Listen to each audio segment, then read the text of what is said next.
আমরা কবিতা পড়েছি, তাল গাছ এক পায়ে দাঁড়িয়ে, সব গাছ ছাড়িয়ে, উঁকি মারে আকাশে, কোথা পায় পাখা সে। আমরা আজ দেখব সেই আকাশে উঁকি মারা তাল গাছ, সেই তাল গাছ বেয়ে কিভাবে মানুষ তাল গাছের মাথায় উঠে ছড়ি থেকে রস বের করে, সেই রস থেকে গুড় তৈরি করে। কত ঝুঁকিপূর্ণ কাজ, অথচ কি অবলীলায় করে যাচ্ছে এইসব রস সংগ্রহকারীরা।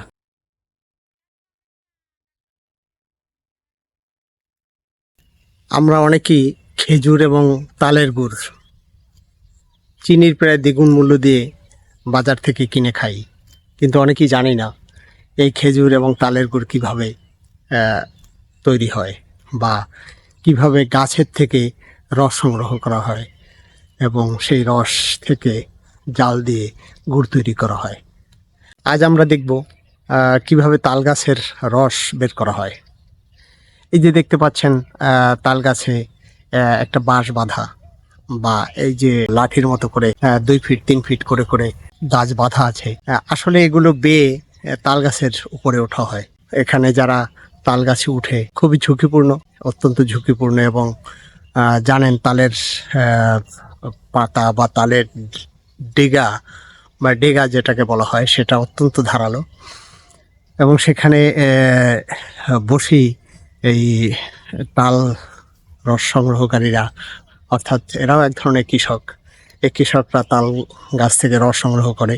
অপরিপক্ক বা কেবল ছড়ি আকারে থাকে, তখন সেই ছড়ির মাথা কেটে সেখানে এক ধরনের হাঁড়ি পাতা হয়। ইদানিং অবশ্য হাঁড়ির পরিবর্তে প্লাস্টিকের জার বা বোতল দেওয়া হয়, এবং এটার মধ্যে কিছু চুনা ব্যবহার করা হয় যাতে তালের রসটা স্বচ্ছ হয়। এবং সেখান চুন লাগায় কি কারণে? রসটা ঠান্ডা থাকে, ভালো হয়। মানে সেখান থেকে গাছে যে ছড়ির মধ্যে ছড়িটার মাথা কেটে এভাবে ঝুলিয়ে দেওয়া হয়। সেই সেখানে রস সংগৃহীত হয়, বা রস ধরার জন্য যে যে প্লাস্টিকের জারগুলো বসানো হবে সেগুলো উঠানো হচ্ছে।